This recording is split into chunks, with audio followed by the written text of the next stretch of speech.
Hello folks, welcome back to Community Harmony. It's so good to see you all back. Today I wanted to talk to you all about this, I guess you can call it a skill that I've sort of discovered maybe halfway through last year, that being 2020, and it's something that I feel like I should focus a little bit more on. But before we get into that, if you're new here, welcome. This is a channel all about fostering a sense of community of musicians online to help each other learn how to just be better musicians, really. So today's topic is about how to play your instrument, or my instrument, so that it sits well in the context of a mix, that being a live band or a recording mix. And that's something that I sort of felt like I needed to work a little bit on. And I did throughout this last year and a little bit through this year. But instead of telling you what I did, let me show you first.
Alright, so what you heard there was me playing over a backing track that I got off of Rhett Scholl's channel, and it was a backing track that he and Tyler Bryant of Tyler Bryant and the Shakedowns, they recorded it together and then they released it to everyone to do their own thing with it.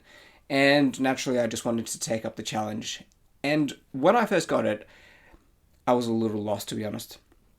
I did not know where to play so that it didn't sound bare, and where not to play so that it just didn't sound so busy and confusing to listen to. Luckily for me, as I was sort of recording this, I happened upon these two YouTube videos, and one of them was by Corey Wong.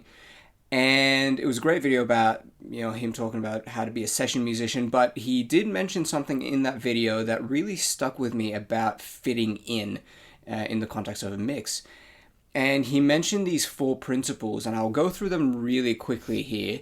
First of all, as he considers what he's going to play over a a track says he needs to be aware of how his part fits in with the rest, dynamically speaking. Is the part of the song supposed to be slower or faster, and he just needs to adjust to that? The second thing is the range in which he's playing in. Does it interfere with any of the other instruments or vocals even? And the third thing he said, does the part fit in the context of the whole song? Is stylistically speaking, is what he is playing, the tone that he's picked and all that, does it fit in with the song itself? And the fourth thing he said was he has to get rid of we all have to get rid of our own ego when we play for other people, because at the end of the day, someone has asked us to play, which is really nice of them to include us, but we're here ultimately to make their vision come true. Now, another great YouTube video I saw was by Michael Palmisano, and he was analyzing a video of Corey Wong playing with Vulfpeck, and he was remarking at how musically tight the whole group is, and how no one interferes with the other person, because they were quite a large group. To that end, he said, the bigger the band is, more you have to fine-tune each part and get rid of the fat, so to speak, so that all the parts fit in well together. And my understanding of this is that all the musicians were playing in different frequencies, filling out different frequencies, so that they were all heard, but none of them were really sort of overshadowing another instrument, so that the listener, like you and I, could actually listen to what was happening and really enjoy every part of it. Coming back to the backing track that you saw, how did I strike this balance? Well, in all honesty, I haven't quite mastered this just yet, and I'm actually thinking about making this a 2-part video, or more, depending on how I go, as I sort of discover things and pass them on to you. So what I tried to do is, I tried to make sure that dynamically speaking, what I was playing did not interfere with what was happening in the backing track, because there were some really, really interesting bits in the backing track, and I noted that Tyler was not playing the same thing all the time, and that just hit me, and I was just like, oh, well, if Tyler is varying what he's playing, why don't I do the same? So where he is playing a little bit more at the forefront, why don't I hang back?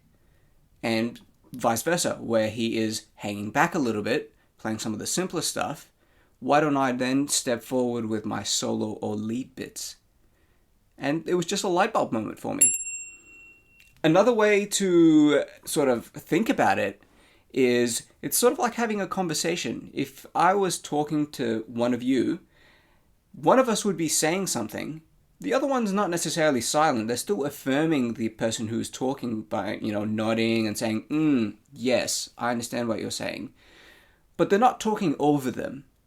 And vice versa. So that's all for today, guys. Thank you so much for just watching. If you've enjoyed this, please consider subscribing to the channel to build up that community of people. And please like this video, share it with others, click the bell icon to stay informed of more videos coming out. And I shall see you next time. Cheers, guys. Bye.